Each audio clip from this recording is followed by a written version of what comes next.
Friends, మరి నిన్నటి క్లాసులో మనం స్వస్థత పరమ గురువుల దర్శనం అనే శీర్షికలో ఈయన ఎన్నో విషయాలు, ఎన్నో పుస్తకాలకు సంబంధించి శ్రీ బాబాజీ గారితో చక్కగా ఇరవై రోజులు ఆ గుహలో గడిపి చర్చించుకున్నామని చెప్పారండి. తర్వాత ఆయన మద్రాస్ కెఫేకి వెళ్ళి అక్కడి నుంచి దోశ తెప్పించుకుని తిని ఆ దోశ మీద ఉన్న వ్యామోహాన్ని తగ్గించుకున్నారు. మూడో విషయానికి వస్తే ఈయన మనకి అక్కడ జరిగిన మూడు అరుదైన విషయాల గురించి మనతో చర్చించుతానన్నారండి. ఒకటి దోశ, రెండవది ఈయనకి సరదాగా వెళ్ళి గంగానది ఒడ్డున కూర్చున్నప్పుడు చల్లగాలికి అటు ఇటు తిరుగుతున్నప్పుడు ఒక అమెరికన్ యువతితో ఈయనకి ఆ చూడటం, ఆమెను వెళ్ళి ఏమైనా సహాయం కావాలేమో చేద్దాము అనిపించటం, మళ్ళీ నేనేమన్నా కామ వ్యామోహంలోన పడిపోతున్నానా అని మళ్ళీ ఈయనే ఆత్మ పరిశీలన చేసుకోవటం. ఏ ఏ జీవి యొక్క ఆక్రందనలైనా బాధలో ఉన్నప్పుడు ఆ విషయాన్నైనా మనం తెలుసుకోలేకపోతే మనం ఎంత ధ్యానం చేసినా అదంతా కూడా వృధాయే అని ఎందుకంటే మన గుండె శుద్ధి మెత్తగా అవ్వాలి కానీ పాషాణంగా కాకూడదు. ఆ దివ్యాత్మ ప్రేమ స్వరూపులుగా మనం మారాలి అని వారి గురువు గారు చెప్పిన ప్రతి విషయాన్ని కూడా ఆయన గుర్తుకు తెచ్చుకుంటారు. ఇవి నిన్న మనం తెలుసుకున్న విషయాలన్నీ. మిగతాది ఈరోజు కొనసాగిద్దాం. ప్రతి ఒక్కరూ కూడా లైక్ చేయండి friends. Thank you. Welcome to my channel Sunitha Garapati spiritual @1051. ఒక హిమగిరి గురువర్యులకు శిష్యుడైన యోగి స్వీయ కథ, శ్రీ ఎం గారి యొక్క స్వీయ చరిత్ర. మనం చక్కగా ఈ పుస్తక విశ్లేషణ చేసుకుంటున్నాం, అందుట్లో విషయాలన్నిటినీ కూడా కూలంకుషంగా. ఓకే ఫ్రెండ్, నా ఆత్మ బంధువులందరికీ ఆత్మ ప్రణామాలు. నాకు ఈ జన్మనిచ్చిన నా తల్లిదండ్రులకు, నన్ను ఆధ్యాత్మిక మార్గంలో నడిపిస్తున్న నా గురుదేవులందరి పాదాలకు నా హృదయపూర్వక పాదాభివందనాలు. మిగతాది ఈరోజు మనం చూద్దామండి. అప్పుడు ఈయన ఏమనుకున్నారంటే, శ్రీ మధుకర్ గారు వెంటనే ఆయనకు వెంటట ఆయనే మూర్ఖుడా అని తిట్టుకుని నువ్వెంతో స్వార్థపరుడు అయిపోతున్నావు అని చివాట్లు పెట్టుకుని లేచి ఆమె దగ్గరికి వెళ్ళండి, నీకే విధంగానైనా సహాయం చేయగలనా అని అడుగుతారండి ఈయన. మొదట్లో ఆమె గతుక్కుమందంట. ఏంటి, ఒక వ్యక్తి వచ్చి నన్ను అలా, ఎవరమైనా అంతే కదా, తెలియని వాళ్ళు, ఇప్పుడు మనమైనా ఉన్నాం కూడా, ఎవరన్నా అలా వచ్చి మనల్ని ఏదన్నా అడిగితే మనం ఎంత భయపడిపోతాము, అలాగే అన్నమాట. తర్వాత ఆమె తనను తానే శాంతపరుచుకుని శ్రీ మధుకర్ వైపు చూస్తూ, అండి ఎవరైనా సాయం చేస్తే బాగుండును అనిపిస్తుంది కానీ అది జరిగే పని కాదు అని అందంటండి. అప్పుడు శ్రీ మధుకర్ గారు అడుగుతారు, ఎందుకని అంటే, అదొక పెద్ద కథ, నేను నా దుఃఖంతో మీ మీద భారం మోపదలుచుకోలేదు అంటారు. అప్పుడు ఈయన, నేను తెలుసుకోవాలనుకుంటున్నాను, దయచేసి చెప్పు అని ఆమె దగ్గరలో ఉన్న ఇంకొక రాయి మీద కూర్చుంటారండి. సరే మీరు వింటానంటే చెప్తాను అని ఆమె ఒక కథను చెప్తుందండి. ఏంటంటే ఆవిడ ఎవరు అంటే, ఒక సూక్ష్మ జీవ శాస్త్రజ్ఞురాలు, అంటే మైక్రో బయాలజిస్ట్ అండి. ఆమె అమెరికాలోని ఫిలడెల్ఫియా నుండి వచ్చిందంట. అంటే ఆమె అమెరికన్ అన్నమాట. ప్రయాణం చేయడం అంటే ఆవిడకి చాలా ఇష్టం ఉంటండి. 4 ఏళ్ల క్రితమే ఇండియాకి వచ్చిందంట. ఇతర ప్రదేశాలతో పాటు ఆమె హరిద్వారము అలాగే ఋషికేశం కూడా దర్శించిందంటండి. తనకే అర్థం కాని విచిత్రమైన కారణం. ఎందుకు అంటే ఆమెకు గంగానది మీద, ఋషికేశం అనే తీర్థస్థల పట్టణం మీద ఎంతో ప్రేమ కలిగిందంటండి. ఆ ప్రేమ ఎంతదంటే ప్రతి ఏడాది వచ్చి ఒక నెల గడుపుతూ ఉండటం చేస్తూ ఉంటుందంటండి ఇక్కడ. ఆమెకు హిందుత్వం అన్నా, దానికి సంబంధించిన గురువులన్నా, అలాగే ఆశ్రమాలన్నా, అటు నమ్మకం అంటండి, ఇటు ఇష్టం తనకు లేదని ఆవిడ నేరుగానే ఒప్పేసుకుందంటండి. నాకు ఇలాంటి ఇష్టాలు ఏమీ లేవు కానీ, ఇక్కడ కొండల చుట్టూ తిరగడం ఆమెకు చాలా ఇష్టం అంటండి. ఆవిడ ఇష్టపడిన నది పక్కనే ఉండాలి అనుకుందంట. 6 నెలల క్రితం ఆవిడకి ఒక కష్టం వచ్చిందంటండి. అదేంటంటే తీవ్రమైన అజీర్ణంతో మాటి మాటికి వస్తున్న పొత్తు కడుపు నొప్పులతో ఆమె బాధపడుతూ ఉందంట. ఆమె డాక్టర్ దగ్గరికి వెళ్ళి పరీక్షలు చేయించుకుంటేనంటండి, ఆమెకు పెద్ద పేగుకి క్యాన్సర్ పుట్టింది అని డాక్టర్ చెప్పారంటండి. పంతులు చికిత్స చేసేవాడి ఉపచారంలో 2 నెలలు గడిచిన తరువాత జబ్బు తగ్గినట్టు అనిపించిందంటండి. కానీ 2 వారాల్లోనే మళ్ళీ ఇంతకన్నా ఎక్కువగా పెరిగిపోయిందంట. తిరగబెట్టేసిందంట. డాక్టర్ మరో 2 నెలలు చికిత్స కూడా కొనసాగించినా ఇంకా లాభం లేదని వదిలేశాడంటండి. తను శాయశక్తులా ప్రయత్నించగలనని, కానీ రోగం ఇప్పటికే చాలా ముదిరిపోయిందని చెప్పాడంట. అంటే క్యాన్సర్ ఇంకా లాస్ట్ స్టేజ్‌లో ఉందని చెప్పాడంటండి. ఎందుకు అంటే అబద్ధాలు చెప్పి ఆమెని హోప్స్ పెంచాలని ఆ డాక్టర్ అనుకోలేదంట. ఆ డాక్టర్ ఏంటి అంటే ఈమె 2 నెలల కంటే ఎక్కువ బ్రతకదు అని చెప్పాడంట.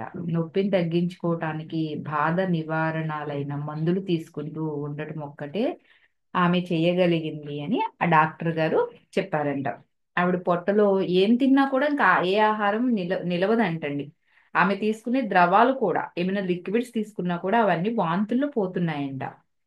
అలాగే విరోచనంలో నెత్తుటి జాడలు కనిపిస్తాయంటండి. ఆ సమయంలోనే ఆమె ఈ ఆఖరి దశలో అయినా ఋషికేశానికి వెళ్ళి అక్కడ గడుపుదాము అని ఒక నిర్ణయం తీసుకుని వచ్చిందంటండి. ఆమె ఎంతో ప్రేమించిన ఆ నదితోనే తాను ఉందామని చావు వచ్చే ముందు ఋషికేశంలోనే సమయం గడపాలని ఆమె నిశ్చయించుకుంది.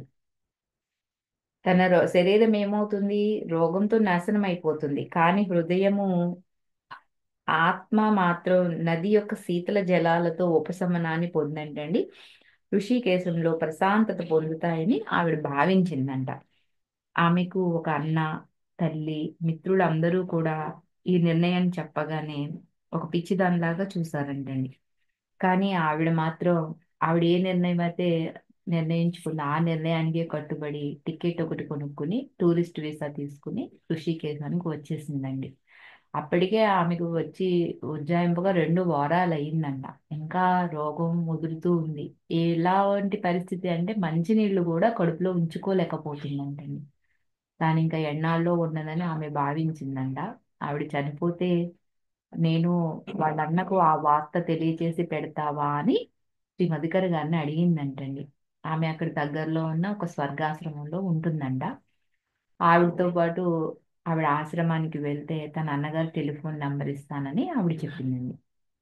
అలాగే పోస్ట్ ఆఫీస్లో పబ్లిక్ టెలిఫోన్లో మాట్లాడడానికి చాలినంత డబ్బు కూడా ఇస్తానని చెప్పిందంట. 3 రోజుల తర్వాత ఆవిడకు తిరిగి వెళ్ళిపోవటానికి టికెట్ ఉందంటండి. కానీ అంతవరకు తాను బతుకుతానన్న నమ్మకం మాత్రం జెన్నీ గారికి లేదంట. తిరిగి మళ్ళీ మరొక తీవ్రమైన వాంతి రావటంతో ఆవిడ మాట్లాడటం మానేయవలసి వచ్చింది అని చెప్తుంది. ఆమె ముఖం కడుక్కుని పుక్కిలించిన తర్వాత నా పేరు జెన్నీ. నువ్వు గురువులు నమ్మవని నాకు తెలుసు కానీ ఆ ఆ, ఈయనే అంటారనమాట శ్రీమతికర్ గారు.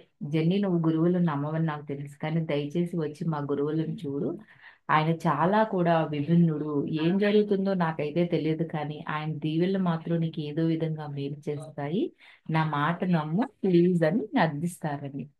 సరే మీరు చాలా మంచి వాళ్ళగా ఉన్నారు నేను వస్తాను కానీ ఎప్పుడు రమ్మంటారు అని అడిగిందంట. ఇక్కడే ఉండు కొద్దిసేపు నేను వెళ్ళి నిన్ను ఎప్పుడు ఆయన కలుసుకోగలరో అడిగి నేను ఆయన్ని కనుక్కొని వస్తాను. ఈ లోపు నువ్వు ఎక్కడికి వెళ్ళకు అంటారని పరిగెత్తినంత త్వరగా గబగబా పరిగెత్తికెళ్ళి గుహ ముందు నిలుచున్న బాబాజీని ఆ ఎంతో ఊగుర్చుకుంటూ వెళ్ళండి గాఢంగా ఊపిరి పీల్చుకుని ఆ, చాలా త్వరగా తీసిన పరుగు అని బాబాజీ వ్యాఖ్యానించేసారంటారు.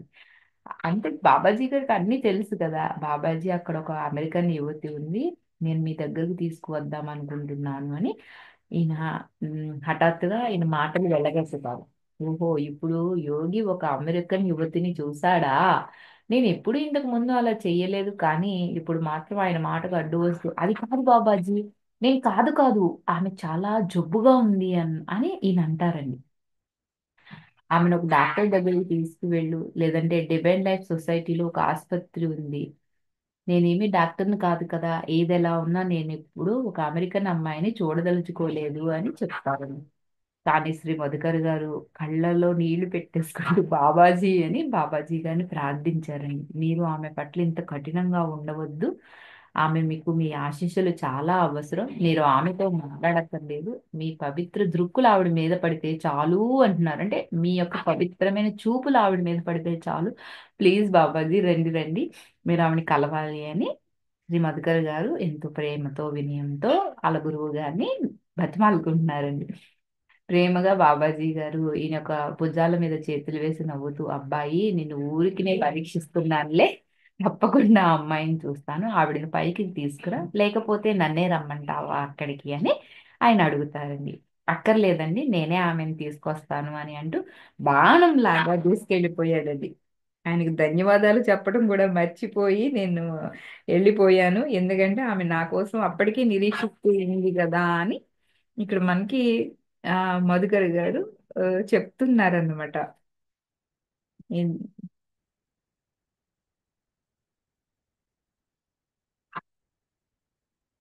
ఇది మాస్టర్స్. ఆ, మరి మిగతాది ఆ, అప్పుడు ఆయన ఏం చేస్తారంటే, నేను చూస్తానన్నారు జెన్నీ రా అని. ఆమె చాలా బలహీనంగా ఉండటం వల్ల చాలా నింపాదిగా నడుచుకుంటూ వచ్చారండి. అసలు ఆవిడకి నడవడమే కష్టంగా ఉందంటండి. చాలాసేపు ఆమెను పట్టుకునే నడిపించాల్సి వచ్చింది నేను అని అంటున్నారు. ఆమె గుహ దగ్గరికి చేరుకునేసరికి అంటండి, ఆమె నుంచోలేక విడిపోయే పరిస్థితి వచ్చిందంటండి.